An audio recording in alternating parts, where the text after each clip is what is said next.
Pecador, ven al dulce Jesús, y feliz para siempre serás, si en verdad le quisieres tener.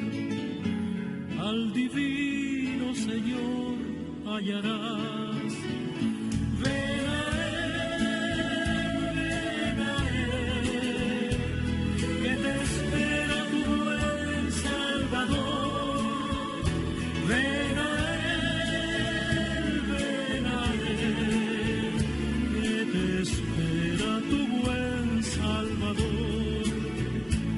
Si cual hijo que necio pecó, vas buscando a sus pies compasión, tierno Padre en Jesús hallarás, y tendrás en sus brazos perdón. Ven a Él, que te espera tu buen Salvador. Ven a Él, que te espera tu buen Salvador.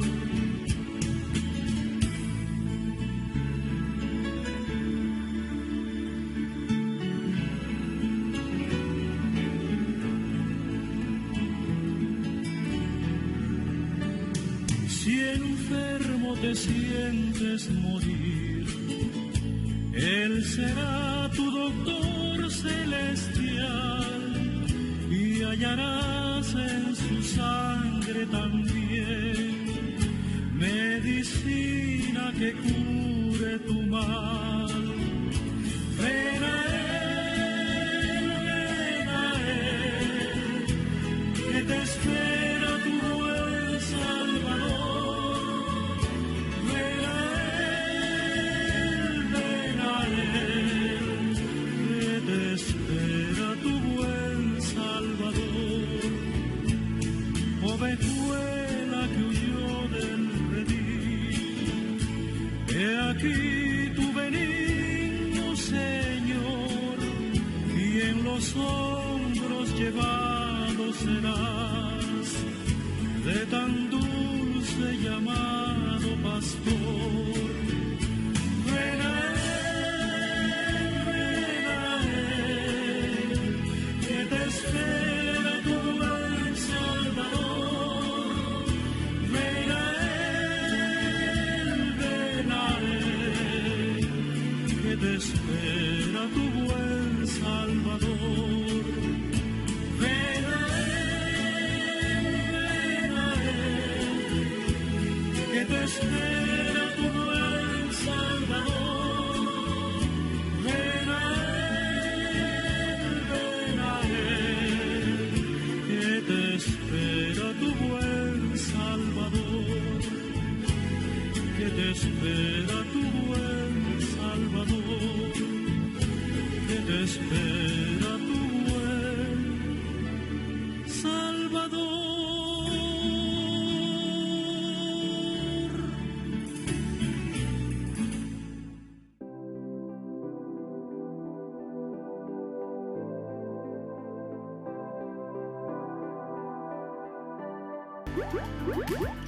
Y vamos con la primera pregunta.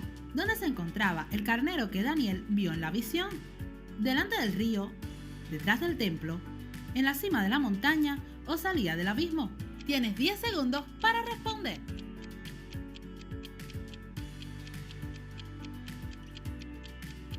Y la respuesta correcta es delante del río. Y lo podemos ver en Daniel 8 en el versículo 3. ¿Cuántos cuernos tenía el carnero que Daniel vio delante del río? ¿Un cuerno? ¿2 cuernos? ¿3 cuernos? ¿O 4 cuernos? Tienes 10 segundos para responder. Corre el tiempo.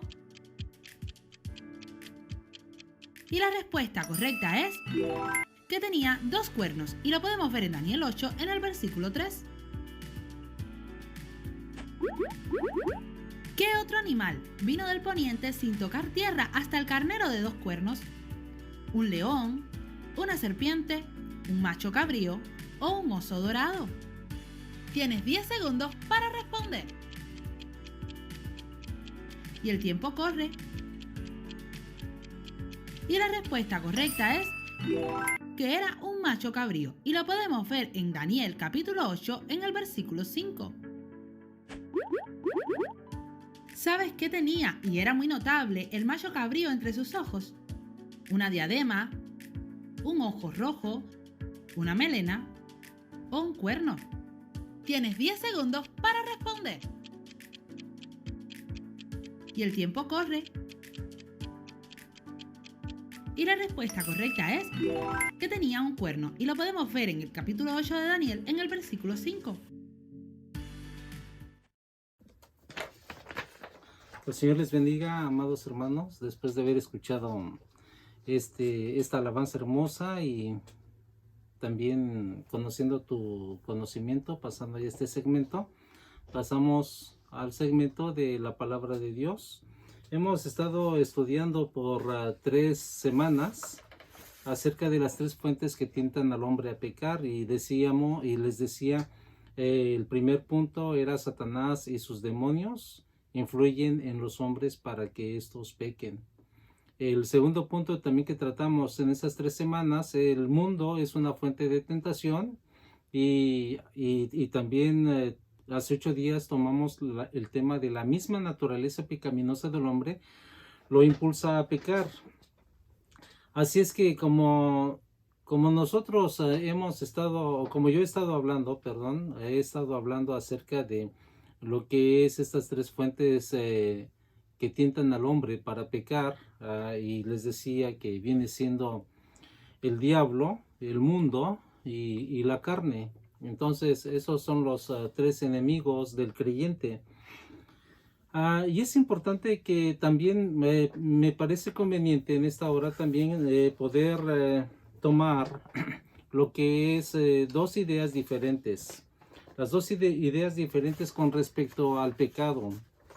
Podríamos decir, bueno, el pecado sabemos dónde se originó, pero hay dos ideas diferentes con respecto al pecado, pero también hay 2 ideas diferentes con respecto a la salvación.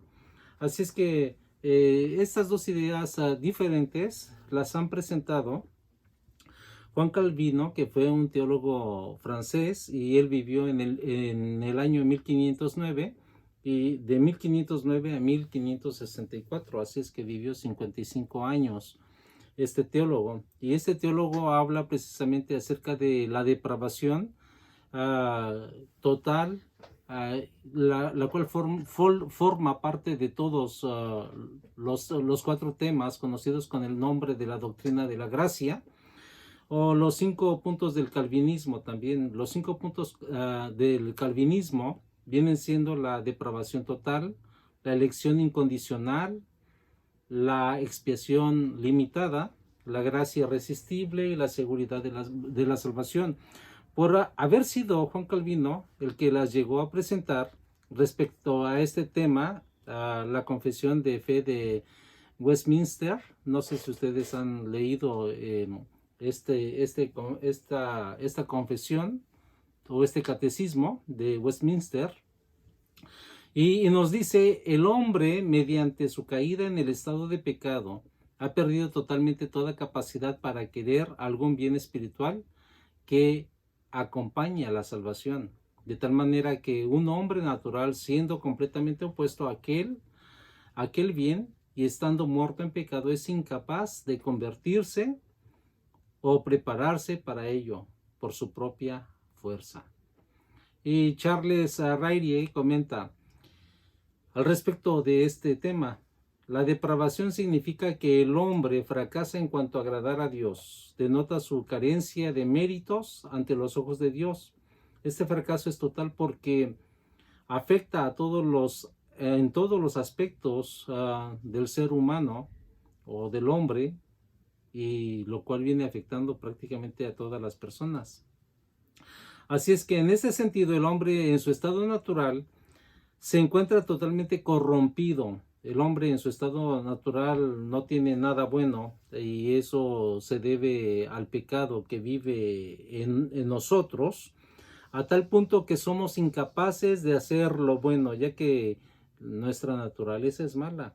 En cuanto a los versículos que apoyan estos pensamientos, vamos a leer algunos versículos, pero antes, ya que di esta introducción, oremos a Dios para que recibamos esa luz, esa sabiduría, ese entendimiento. Te damos gracias, amado Dios, por tu bendición, por la vida, por todas las cosas que nos has permitido desarrollar en esta semana. Bendice a mis hermanos, a cada oyente, y permite que esta palabra también llegue, Señor, al corazón de ellos, y que lejos de ser una confusión, amado Dios, que sea de bendición, amado Padre, ya que solamente son dos ideas que estos dos teólogos han tenido, y debido a estas dos ideas también se han hecho en la iglesia esa división de pensamientos, y te rogamos, Padre, que tú nos ilumines y nos des ese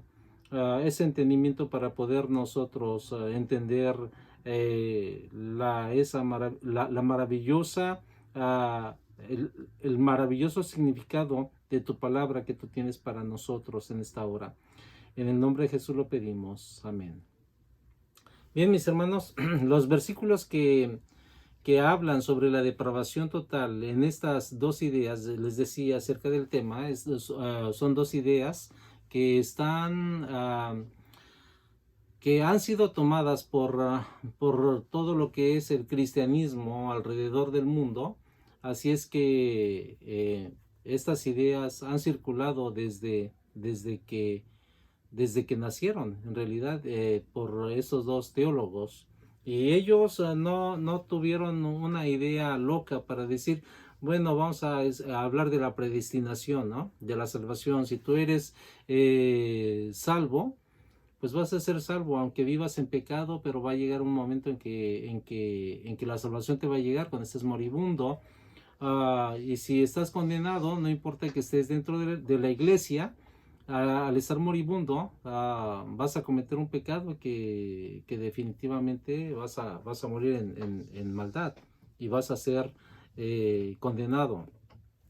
Y para eso ciertamente Calvino encontró algunos versículos bíblicos que creo que está bien que podamos entenderlos, porque vamos a ver también la otra idea acerca de lo que es libre albedrío, también expuesto por Jacobo Armenio. Y les decía que, bueno, ya les había dicho de Juan Calvino, teólogo francés, y él habla acerca de la idea de la predestinación, o la doctrina de la predestinación, mientras que Jacobo Armenio fue un teólogo holandés. Él vivió en el 1609 de 1500 a 1609, así es que vivió 49 años, y él expone la idea de lo que es la idea de el libre albedrío. Entonces, mi idea no es contradecir a aquellos que creen en la predestinación, y tampoco es la idea de decir estoy contradiciendo también a los de libre albedrío. El propósito de exponer estas dos ideas es solamente para que usted analice, usted vea, y usted, apoyado en los versículos bíblicos, usted decida qué creer. Posiblemente en su iglesia le están enseñando acerca de la doctrina calvinista, o tal vez en la iglesia como en la de nosotros, en la iglesia cristiana, Asambleas de Dios, nosotros creemos en la doctrina de Armenio. Pero bueno, no vamos nosotros a entrar en discusión. Simplemente voy a presentar esos dos temas porque es necesario que ustedes puedan realmente saberlos. Amén. Así es que los versículos bíblicos que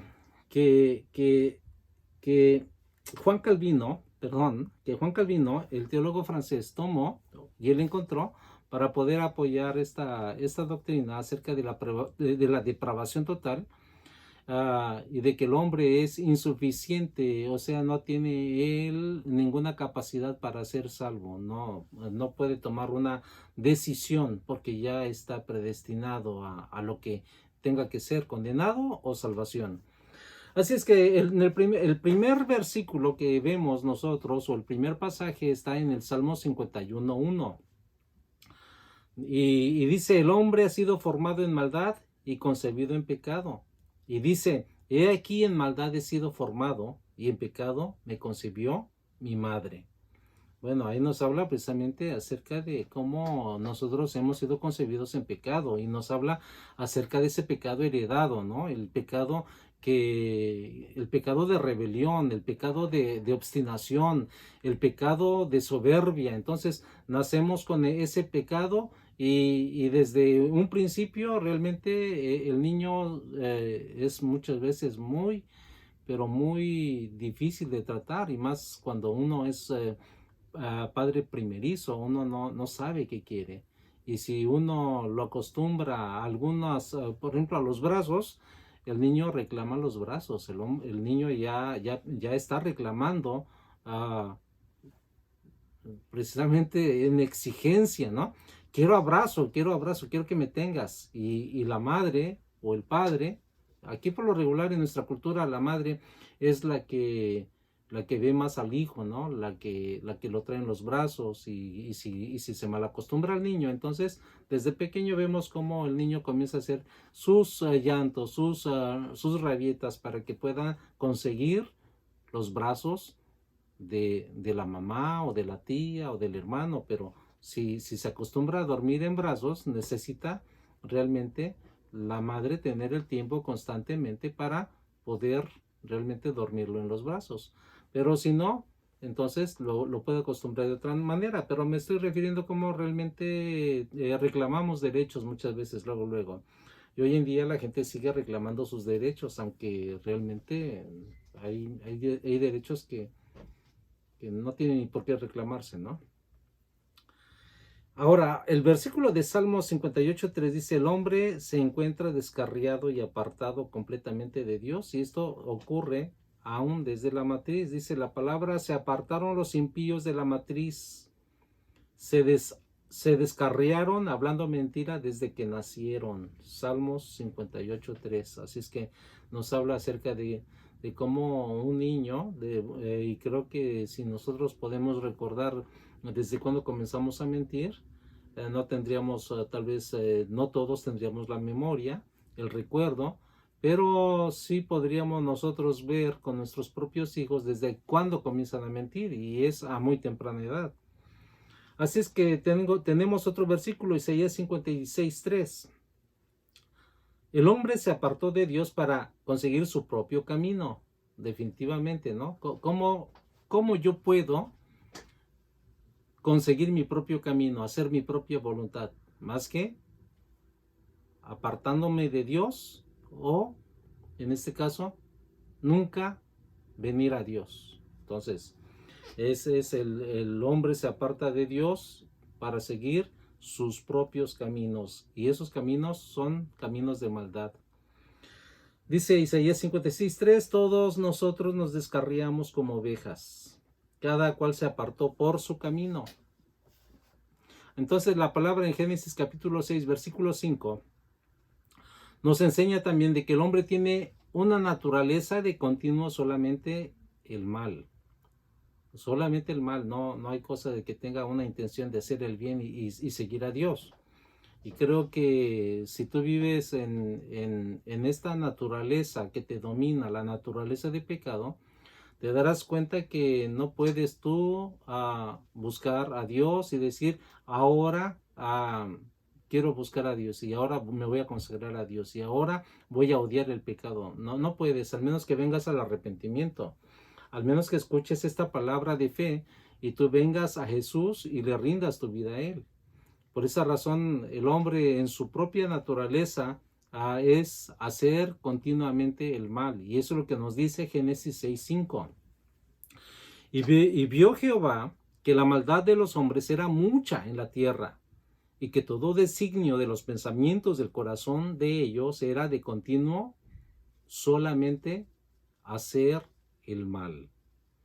Así es que eso nos habla acerca de una ceguera espiritual y nos habla acerca de que el hombre sin Cristo está ciego espiritualmente, y una persona que es ciega espiritualmente es incapaz de ver la realidad de su pecado. La persona que vive en pecado puede decir: yo estoy bien, yo vivo bien, me llevo bien con todos, digo maldiciones, pero soy buen vecino, practico este pecado, pero no, yo velo por mi familia. Entonces la gente busca la manera de decir: estoy bien, pero eso es una ceguera espiritual, porque las personas no pueden ver más allá de lo que realmente otras personas ven en ellos, ¿no? Las personas están ciegas. Entonces dice segunda de Corintios capítulo 4 versículo 4: en los cuales el Dios de este siglo cegó el entendimiento de los incrédulos, para que no les resplandezca la luz del evangelio de la gloria de Cristo, el cual es la imagen de Dios. Y fíjense, este es un punto, ¿no?, donde dice la depravación total y cómo el hombre no puede elegir ser salvo. Y este versículo habla de eso. Y no es que ese sea mi punto de creencia, sino más bien estamos analizando, como yo les dije, estamos analizando la idea de el hombre tan depravado totalmente que no puede venir a Dios por sí mismo, por su propia voluntad. Así es que y se basa en 2 Corintios capítulo 4 versículo 4. Dice: en los cuales el Dios de este siglo cegó el entendimiento de los incrédulos, para que no les resplandezca la luz del evangelio de la gloria de Cristo, la cual es la imagen de Dios. Entonces, la palabra de Dios nos dice que el Dios de este siglo cegó el entendimiento de los incrédulos. Y no está hablando de Dios, nuestro Padre Celestial, está hablando de Satanás, porque él dice: en los cuales el Dios de este siglo, y ese es el Dios de este siglo, ¿no? El Dios que viene siendo con minúscula, y viene siendo realmente Satanás el que ciega el entendimiento de las personas con los placeres, con cualquier vicio, con egocentrismo, con la fama, con la riqueza, simplemente con la vanidad, la vanagloria y pecados que dominan al hombre, que lo ciegan espiritualmente. Aún incluso la persona puede creer en Dios, sí es cierto, pero puede estar cegada espiritualmente y no venir a la luz del evangelio, porque le impide su propia religión, sus propias creencias, venir al arrepentimiento. Porque el hecho de que las personas tengan una religión y hagan cierto rito para purificar sus pecados, realmente eso es una ceguera espiritual, y el hombre no puede ser salvo. Para que el hombre sea salvo y todos seamos salvos, necesitamos dejar todos nuestros ritos que no sirven en realidad para nada, nuestras obras a un lado, y creer en Jesucristo. Venir a Jesucristo y decirle: Señor, quítame la ceguera espiritual. Ayúdame, Señor, a que tu palabra resplandezca en mi vida. Ayúdame a que el evangelio de la gloria de Cristo brille en mí, me despierte, me quite la ceguera. Entonces es importante, mis amados amigos, mis hermanos, saber que realmente una persona que vive en pecado, si no escucha la palabra de Dios y si no rinde su vida a Cristo, el hombre no puede en ninguna manera alcanzar la salvación. Ahora, la palabra nos dice también en Efesios capítulo 2, versículo 1, nos habla precisamente acerca de la naturaleza del hombre y nos dice que está totalmente depravado. Entonces la pregunta que surge aquí: ¿por qué querréis ser castigados aún viviendo tú en pecado? ¿Por qué te rebeláis aún estando tú en pecado y escuchando aún el evangelio que muchas veces te hablan? Así es que toda cabeza está enferma. Dice Isaías 1, 5 al 6. Y todo corazón doliente. Isaías 1, 5 al 6. Dice: desde la planta del pie hasta la cabeza no hay en él cosa sana, sino herida, hinchazón y llaga podrida. no están curadas, ni vendadas, ni suavizadas con aceite. Y eso precisamente nos habla acerca de la persona que vive en pecado, ¿no? La persona que vive en pecado, dice la palabra, el pecador, el impío huye sin que nadie lo persiga, es decir, solamente está siendo perseguido por su propia conciencia. Así es que hablando de esto, habla precisamente acerca de cómo el hombre mismo está totalmente depravado. Ahora, en Efesios capítulo 2, que les había ya dado más antes esta cita, nos habla precisamente acerca del hombre y de su estado natural. Su estado natural se encuentra muerto en sus delitos y sus pecados. Así es que el hombre está muerto. ¿Y un hombre muerto qué hace? El hombre muerto no puede tener, según esta idea, no puede tomar elección de levantarse, no puede tener elección. Si tú hablas con un muerto y le dices, ¿quieres vivir o quieres mantenerte en ese estado de muerte? Entonces, él no te va a responder jamás. Entonces, esta es la idea por la cual se presenta que el hombre no puede tener elección. Y aquí a un lado se hace también el libre albedrío, la conciencia de sus actos. Entonces, es importante que podamos ver esto. Dice Efesios 2:1. Y Él os dio vida a vosotros cuando estabais muertos en vuestros delitos y pecados. Es decir, aquí este versículo nos dice que la decisión y la voluntad de ser salvos, los hombres, viene de Dios. Entonces, les estoy presentando solamente esto, les vuelvo a reiterar, no es que yo crea en que no tienes tú la elección también de venir a Jesús, de que tú debes de pensar sobre tus actos. O sea, yo creo realmente en el libre albedrío. Ahora, Romanos capítulo 3, versículo 23, dice la palabra también acerca del estado del hombre. Allí estamos hablando acerca de la depravación total. Y debido a la depravación total que tiene el hombre, está destituido. La palabra de Dios nos dice de la gloria de Dios. Y Romanos 3:23 recita así: por cuantos todos pecaron y están destituidos de la gloria de Dios. Así es que fíjense, mis amados hermanos, todos estos versículos apoyan la posición de Juan Calvino en cuanto a que el hombre en su estado natural está totalmente depravado, inhabilitado completamente de toda intención de hacer lo bueno y agradar a Dios, y por tanto es un total esclavo del pecado.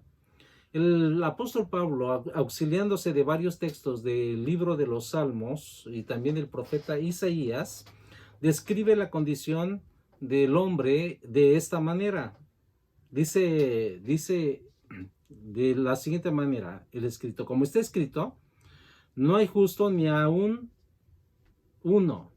No hay quien entienda, no hay quien busque a Dios, no hay quien haga lo bueno, no hay ni siquiera uno. Y nos habla acerca de la condición de su forma de vivir. Sepulcro abierto es su garganta, es decir, cuando habla mucha podredumbre nada más, palabras ofensivas, palabras groseras, podredumbre de palabras. Entonces, es ahí donde dice la palabra: de la abundancia del corazón habla la boca, ¿no? Entonces, si el corazón, como dice la palabra, ustedes hablando acerca de los religiosos de su tiempo, hablando acerca de los fariseos, les dice: ustedes son sepulcros blanqueados, porque por dentro son una podredumbre y por fuera son blancos, son bonitos, son pura apariencia. Entonces, eso es lo que este versículo nos habla precisamente de que no hay ni siquiera uno, sepulcro abierto es su garganta. Y luego dice, aparte de decir cosas horrendas, dice: con su lengua también engañan, y veneno de áspides hay debajo de sus labios. ¿Y cuáles son esos venenos? ¿Cuántas personas tienen palabras hirientes en realidad que hieren profundamente el corazón y los ánimos de las personas? Y la gente, cuando hace daño emocional o espiritual a otras personas, es cuando se goza. Entonces hay una maldad grande. Dice: su boca está llena de maldición. Si tu boca está llena de maldición y tienes tú esas características, es importante que reconozcas que estás perdido, completamente perdido, mi amado amigo, y necesitas que Jesucristo te salve, necesitas venir a Él. Dice, su boca está llena de maldición y también de amargura. Sus pies se apresuran para derramar sangre. ¿Cómo vemos hoy en día tantísimo aborto? La gente está matando a sus propios hijos, las mujeres.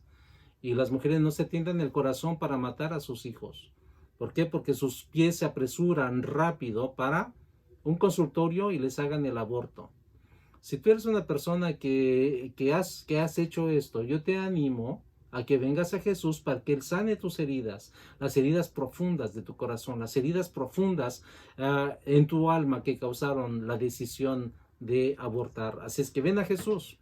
Estás a tiempo para que Él te perdone. Si estás en una depresión debido a esto, Dios te ama. Dios te ama. Así es que yo te animo a que vengas a Jesús. Y luego dice, quebranto y desventura hay en sus caminos. Y no conocieron camino de paz. No hay temor de Dios delante de sus ojos. Y eso es lo que nos dice Romanos capítulo 3, versículo 10 al versículo 18. Y esto, ciertamente todo esto, este versículo nos habla acerca de la consecuencia que persigue a los actos del hombre. O sea, el hombre es un acto y le persigue una consecuencia y esa consecuencia no es nada buena. Así es que el hombre se encuentra perdido en sus delitos y sus pecados, completamente perdido en sus propias maldades e incapaz de buscar a Dios. Tal y como Lewis S. Schaeffer dice, al tratar de analizar más específicamente lo que es la naturaleza de pecado, debe recordar que es una perversión de la creación original de Dios, y en ese sentido es algo anormal. Todas las facultades del hombre sufrieron por la caída y por la inhabilidad del hombre para hacer el bien, y esa confusión interna surge la extraña predisposición hacia el mal. Entonces, todas estas facultades que el hombre tiene para pecar, y muchas veces con mucho gozo, con mucha alevosía, el hombre realmente tiene esto porque recordemos, el hombre, Adán y Eva pecaron, siguiendo sus propias decisiones, siguiendo sus propios deseos, y fueron engañados por Satanás. Y así es que Satanás tomó el dominio sobre el hombre cuando el hombre tenía dominio sobre Satanás. Satanás no podía realmente manipularlo y esclavizarlo en el pecado, en los placeres, pero una vez que Adán y Eva entregaron voluntariamente este poder, este puesto maravilloso de autoridad, Satanás muy contento lo tomó. Y ahora, de ahí para acá, como dice la palabra, que el versículo que hemos leído, en pecado me concibió mi madre. Y desde que nacemos, tenemos siempre la tendencia al pecado. Así es que, mis amados hermanos, yo les animo, y amigos, les animo a que podamos reconocer el pecado y la mucha maldad que hay en nosotros, y muchas veces la poca o la ausencia de la intención y del deseo de buscar verdaderamente a Dios. Si eres cristiano, posiblemente has dicho, voy a santificar mi vida, no hoy, lo haré mañana. El día de hoy me voy a dar la oportunidad de hacer tal vez algunas cosas, todavía la libertad que tengo para el pecado, y mañana me voy a santificar. Pero bueno, quiero decirte que el tiempo aceptable para la salvación es ahora. El mañana no es nuestro. El presente, este minuto que vivimos es nuestro. Porque si morimos, nosotros tenemos todavía la conciencia y el tiempo para arrepentirnos. Pero si no, ¿te imaginas? Dormimos y ya no amanecemos. En la noche partimos a la eternidad, muchas veces a través de un sueño, inconscientes de lo que nos está sucediendo, y no hay oportunidad de arrepentimiento. Decimos mañana me voy a arrepentir y resulta de que no hay oportunidad. Así es que yo te animo ciertamente a que reconozcas el pecado que hay en ti, la necesidad de Dios, y le digas: Dios, llévame al arrepentimiento. Oremos a Dios, y espero de que este punto podamos tenerlo claro con los versículos que leímos. Y dentro de 8 días estaremos estudiando acerca del libre albedrío, la otra idea acerca de la salvación, de que el hombre tiene la oportunidad de elegir, escuchando el Evangelio de Salvación, claro, tiene la oportunidad de elegir aceptar o rechazar la salvación. Y eso lo vamos a ver en 8 días si es que Dios nos da vida. Oremos a Dios. Dios, te damos gracias por tu palabra es verdad, y reconocemos la maldad que hay en nosotros, el pecado que nos domina en tu ausencia. El pecado, Señor, y todas las malas obras que vienen atormentando nuestra conciencia, llenando el corazón de sinsabor, llenando el corazón de desesperanza, llenando el corazón de incertidumbre con respecto a la eternidad si morimos en este instante. Te rogamos, Espíritu Santo, que redargullas el corazón y tú, Señor, atraigas a ti, Señor, a las personas y las salves.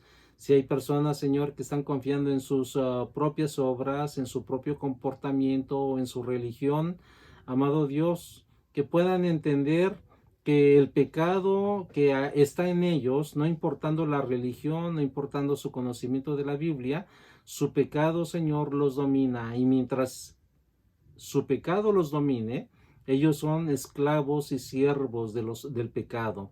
Así es que ellos puedan reconocer, amado Dios, en esta hora también, que por sus propias fuerzas y sus propios medios, ellos no pueden ser salvos, no por medio de ritos, no por medio de ceremonias, no por medio de misas, no por medio de nada, solamente mediante la sangre de tu Hijo, nuestro amado Señor Jesucristo, quien puede limpiar nuestros pecados de toda maldad. En esta hora, Señor, si hay unas personas que necesitan invitarte a sus corazones, que lo hagan de una vez.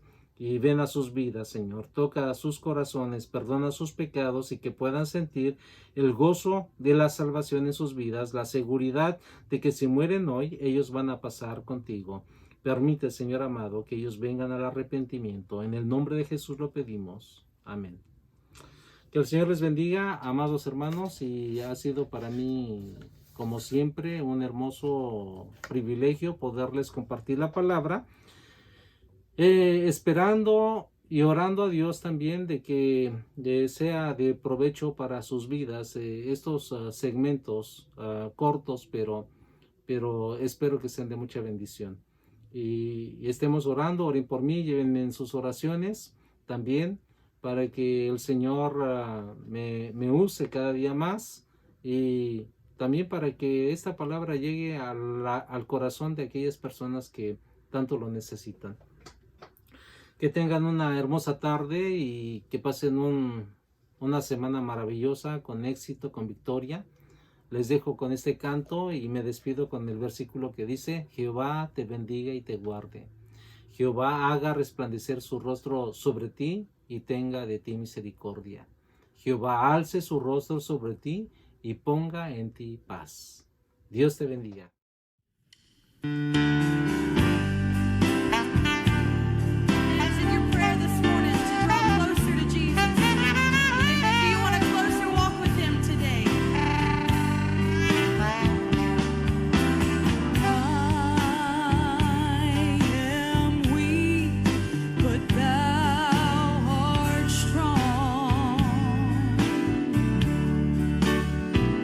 I pray, Jesus,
start you off. Pick it up with that second verse if you can.